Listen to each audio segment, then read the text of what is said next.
Alright, hey, what is going on, guys? My name is Slickmoth, and I'm back again with another video, and in this one I want to talk about Insomniac's Spider-Man PlayStation 4 exclusive game, which is coming likely in the year of 2017, and talk a little bit about the story, and certainly this is speculation on what the story will be. However, I would like to think that what I have construed, this sort of broad pitch of the game, is grounded in reality, and it's also grounded in what we have been given thus far, and, you know, from Insomniac tweets and what we have confirmed in the trailers, etc. So, you know, what I have and what I'm presenting is not unreasonable, but it certainly is still hopeful thinking on my end. So, take a moment, if you will, and think about some of the best superhero video games in the past decade.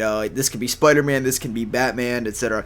And, you know, just as a general rule of thumb, you know, focusing on the Arkham games, in general, if we're comparing Batman and Spider-Man, a Batman story, whether it be in video games, whether it be in film, whether it be in television, it doesn't matter. You know, really just about in anything, even comic books.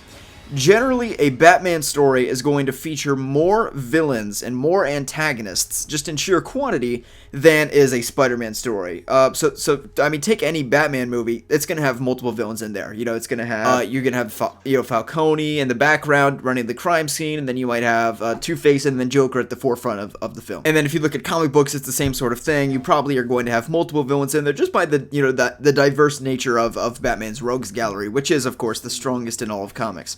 And then you look at Spider-Man, and generally speaking, once again, in very broad strokes, Spider-Man is going to, his stories are going to feature less villains. They're going to focus more heavily on one. I mean, the Raimi Spider-Mans are a great example. You're going to have pretty much one villain, with the exception of Spider-Man 3 and The Amazing Spider-Man 2, which were both, perceived by many to not be very good. I like Spider-Man 3 fine. The Amazing Spider-Man 2 I haven't seen. So, anyway, the point is, many Spider-Man stories are indeed going to focus on, one or two central villains, and I feel as though with this game, one thing that I would like to see is to have them take the route of the Arkham games, and this is kind of a bold statement, basically Insomniac copy Arkham.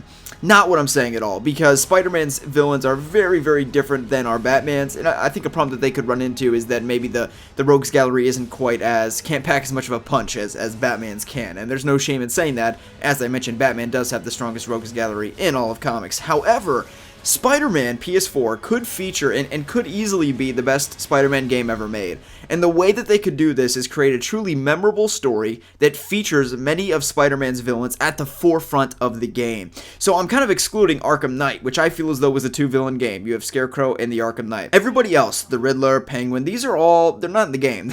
They're truly secondary, okay? So that's not in the conversation here. What I'm talking about is a game like Batman Arkham City, where really every villain is a part of the main story. You've got Catwoman, Two-Face, Penguin, Joker, I mean everybody in there. The really only exception to that is the Riddler, who has side missions, okay?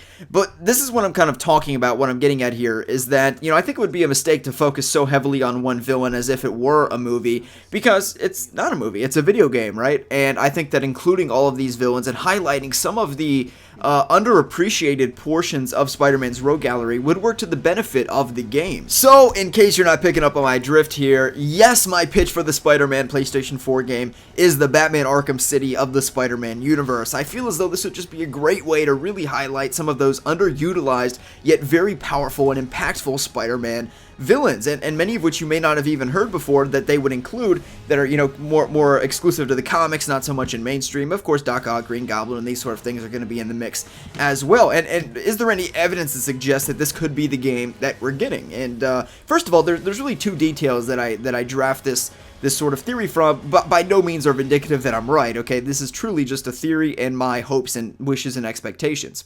And this is that, well, for starters, Spider-Man is in the height of his career. This is not Spider-Man getting started, getting to know some of these villains. He's already had the run-ins with many of these antagonists. So this is by the likes of Mr. Negative and Harry Osborn, who seems to be running for mayor in this rendition of the Spidey universe, which is a really interesting take on the character. Of course, it's a minor distinction from what we see in, like, the films, for example, but it's still, there he's running for mayor. So he's going to have this political influence and power armor as well. And then we look at Mr. Negative, we can see his henchmen. So here's the thing that I'm getting at here. First of all, Spider-Man already knows a lot of these antagonists. He's had run-ins with them in the past that we haven't seen in the game, nor will not see unless there's flashbacks. Furthermore, we have a Spider-Man trailer, which is a teaser trailer by all means, although it is rendered in gameplay. It is rendered in the PlayStation 4 console, which is really, really cool. We still have 2 antagonists confirmed in just the teaser trailer alone. I mean, that's 2 villains confirmed in just the teaser trailer. And at this point, we begin to ask, what is the real trailer going to show? What is the actual gameplay trailer going to show? And I think that because the game is probably at least a year away, probably late 2017 is when we can be looking at it here, maybe mid 2017 at the earliest.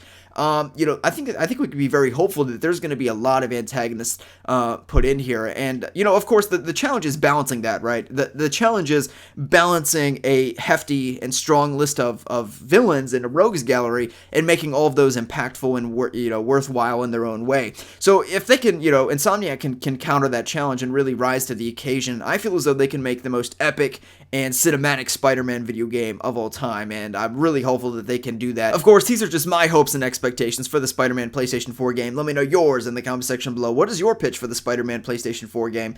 Let me know in the comment section below. My name is Slickmoth, and we'll see you in the next one.